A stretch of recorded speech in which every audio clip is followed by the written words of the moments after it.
Dr. Gangal Balrugnale presents Junk Food vs Healthy Food. नमस्ते दोस्तों, आप सभी पेरेंट्स का स्वागत है। चलिए आज बात करते हैं एक ऐसी चीज के बारे में जो हमारी जिंदगी का हिस्सा बन गया है, जंक फूड। ये हर जगह दिखता है, चटकीले पैकेट में, अच्छी मार्केटिंग के साथ हमारे बच्चों को और सच कहें तो कई बार हमें भी लुभाता है। लेकिन ये जंक फूड असल में होता क्या है? सीधे शब्दों में कहें तो जंक फूड प्रोसेस्ड फूड होता है जिसमें पोषण कम और ऐसी चीजें ज्यादा होती हैं जिनकी जरूरत हमारे शरीर को कम होती है, जैसे अनहेल्थी फैट्स, चीनी और नमक, जैसे चिप्स, मीठे सीरियल्स, फास्ट फूड और चेकआउट काउंटर पर रखे टेम्पटिंग चॉकलेट्स। ये खाने में स्वादिष्ट और कन्वीनियंट होते हैं, इसीलिए हमें पसंद आते हैं। परेशानी ये है कि बच्चों की सेहत के लिए ये टेस्टी ट्रीट्स छुपे रुस्तम होते हैं। हम सब चाहते हैं कि हमारे बच्चे स्वस्थ और ताकतवर बने, और इसके लिए जरूरी है कि हम उन्हें क्या खिलाते हैं। तो चलिए थोड़ा और गहराई से जानते हैं कि ज्यादा जंक फूड खाना नुकसानदेह क्यों है।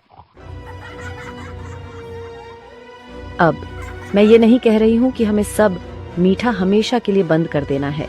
कभी कभी थोड़ा बहुत मीठा खाना बिल्कुल ठीक है, लेकिन बात संतुलन की है। जब जंक फूड बच्चे के रोज के खाने का हिस्सा बन जाता है तब समस्याएं शुरू हो जाती हैं। सबसे पहले जंक फूड में जरूरी पोषक तत्व जैसे विटामिन, मिनरल और फाइबर कम होते हैं, जो बच्चे के विकास के लिए बहुत जरूरी हैं। ये पोषक तत्व मजबूत हड्डियों, अच्छी रोग प्रतिरोधक क्षमता और तेज दिमाग के लिए ईंटों की तरह होते हैं। दूसरा, कई जंक फूड में ज्यादा चीनी होने से बच्चों को ऊर्जा का एहसास तो होता है, पर फिर वो थके हुए और चिड़चिड़े हो जाते हैं। समय के साथ ज्यादा चीनी खाने से वजन बढ़ सकता है, दांत खराब हो सकते हैं और टाइप 2 डायबिटीज जैसी गंभीर बीमारियों का खतरा बढ़ सकता है। और ध्यान और मनोदशा पर असर के बारे में भी मत भूलिए। अध्ययनों से पता चला है कि प्रोसेस्ड फूड ज्यादा खाने से बच्चों के व्यवहार और सीखने की क्षमता पर बुरा असर पड़ सकता है। इसीलिए हम अपने बच्चों को जो खिलाते हैं उसका सीधा असर उनके सोचने, महसूस करने और व्यवहार करने के तरीके पर पड़ता है। मैं समझती हूँ हम सब बिजी रहते हैं और कभी कभी बच्चों के लिए हेल्थी खाना बनाना किसी मैराथन जैसा लगता है। ऐसे में रेडीमेड मील्स या ड्राइव थ्रू से कुछ ले आना आसान लगता है, लेकिन चलो इन पैकेट्स के पीछे की सच्चाई देखते हैं। ज्यादातर ऐसे झटपट बनने वाले खाने में शुगर, अनहेल्थी फैट्स और सोडियम बहुत ज्यादा होता है, फिर चाहे उनको हेल्थी या लो फैट ही क्यों ना बताया जाए। जैसे सादा सा दिखने वाला पास्ता सॉस भी बहुत मीठा हो सकता है और chicken nuggets unhealthy trans fats में कोटेड हो सकते हैं। हेल्थी लगने वाले ब्रेकफास्ट सीरियल्स भी धोखा दे सकते हैं। कई सीरियल्स में शुगर बहुत ज्यादा होता है, खासकर बच्चों वाले सीरियल्स में। जरूरी है कि बॉक्स को पलटें और न्यूट्रिशन लेबल ध्यान से पढ़ें। ऐसे सीरियल्स चुनें जिनमें शुगर कम हो, 10 ग्राम्स पर सर्विंग से कम और फाइबर ज्यादा हो। याद रखें, जल्दी बनने वाला खाना हमेशा हेल्थी नहीं होता। थोड़ी सी प्लानिंग और तैयारी से हम घर पर ही बच्चों के लिए जल्दी और हेल्थी खाना बना सकते हैं। अब चलिए कुछ टेस्टी और हेल्थी ऑल्टरनेटिव्स के बारे में बात करते हैं जो हम आसानी से अपने बच्चों की डाइट में शामिल कर सकते हैं। याद रखें की है चीजों को सिंपल, फन और डिलीशियस रखना। हमारे सबसे छोटे खाने वालों के लिए इन्फेंट्स होममेड प्यूरीज बहुत ही अच्छा तरीका है। अलग अलग फ्रूट्स, वेजिटेबल्स और हेल्थी फैट्स इंट्रोड्यूस करें का। सोचो क्रीमी एवोकाडो, स्वीट पोटैटो या वाइब्रेंट बीटरूट। जैसे जैसे वो बड़े होते हैं हम धीरे धीरे मैश्ड और चॉप्ड फूड्स इंट्रोड्यूस कर सकते हैं, सेल्फ फीडिंग और अलग अलग टेक्सचर्स एक्सप्लोर करने के लिए एनकरेज करते हुए। टॉडलर्स अपनी बाउंडलेस एनर्जी के साथ, उन्हें अपने एडवेंचर्स के लिए बहुत सारे न्यूट्रिएंट्स चाहिए होते हैं। फिंगर फूड्स इस एज में बहुत हिट होट हैं। सोचो steamed veggie sticks, bite sized pieces of fruits या होममेड चिकन नगेट्स, फ्राइड की बजाय बेक्ड। हमारे ग्रोइंग यंग चिल्ड्रन के लिए हम उन्हें किचन में इन्वॉल्व कर सकते हैं।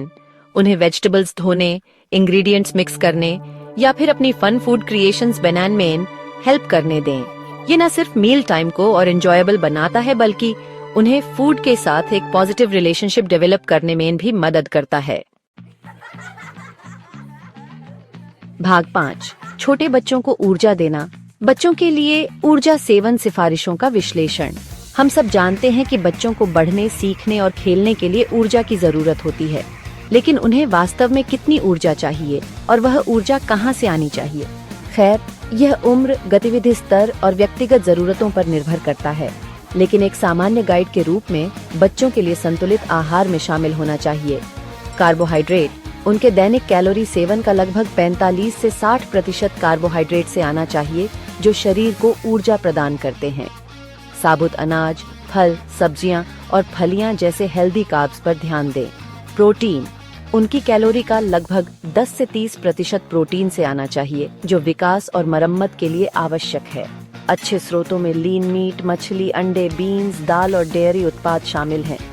वसा, उनकी कैलोरी का लगभग 20 से 35% हेल्दी वसा से आना चाहिए, जो मस्तिष्क के विकास, हार्मोन उत्पादन और विटामिन अवशोषण के लिए महत्वपूर्ण है।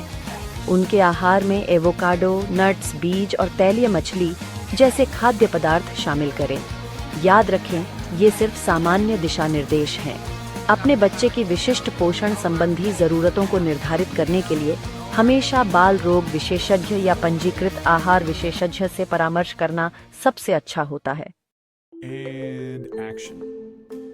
छठा भाग, मीठे घूंट या मीठे जाल, जूस और मिल्क शेक की दुनिया को समझना। मीठे पेय पदार्थों की ये हमेशा की दुविधा। इनका अक्सर हेल्थी और रिफ्रेशिंग होने के रूप में मार्केटिंग किया जाता है, लेकिन असलियत ये है कि ज्यादातर फ्रूट जूस और मिल्क शेक चीनी से भरे होते हैं, यहाँ तक कि वो भी जो 100% फ्रूट जूस होने का दावा करते हैं। ज्यादा चीनी से वजन बढ़ सकता है, दांत खराब हो सकते हैं और बाकी हेल्थ प्रॉब्लम्स भी हो सकती हैं। साथ ही इतनी सारी चीनी बच्चों को एनर्जी रश दे सकती है और फिर एनर्जी क्रैश, जिससे उन्हें थकान और चिड़चिड़ापन महसूस होगा। बच्चों के लिए हमेशा पानी ही सबसे अच्छा पेय होना चाहिए। ये नेचुरली कैलोरी फ्री होता है, छोटे शरीरों को हाइड्रेट करता है और शरीर के सभी कामों को ठीक से करने में मदद करता है।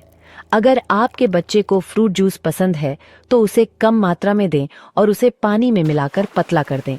और जब बात मिल्क शेक की हो तो कोशिश करें कि आप घर पर ही ताजे फल और दही या दूध से बनाएं।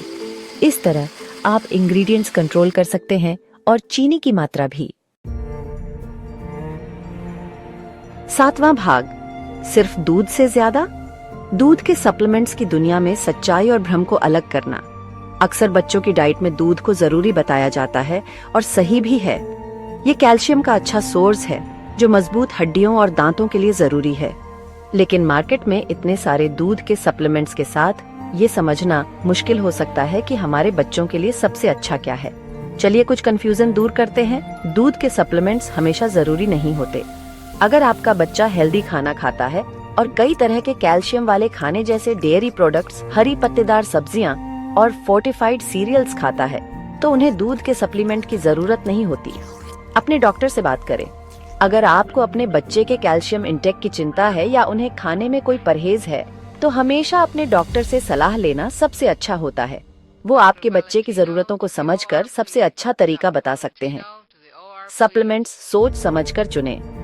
अगर सप्लीमेंट लेने की सलाह दी जाती है तो ऐसा चुनें जो बच्चों के लिए बना हो और हमेशा दी गई मात्रा के निर्देशों का पालन करें। भाग 8, प्लेट साइड स्ट्रेटेजीज, बच्चों में हेल्दी खाने की आदतें डालने के कुछ प्रैक्टिकल टिप्स। काफी कुछ बात कर ली हमने, है ना?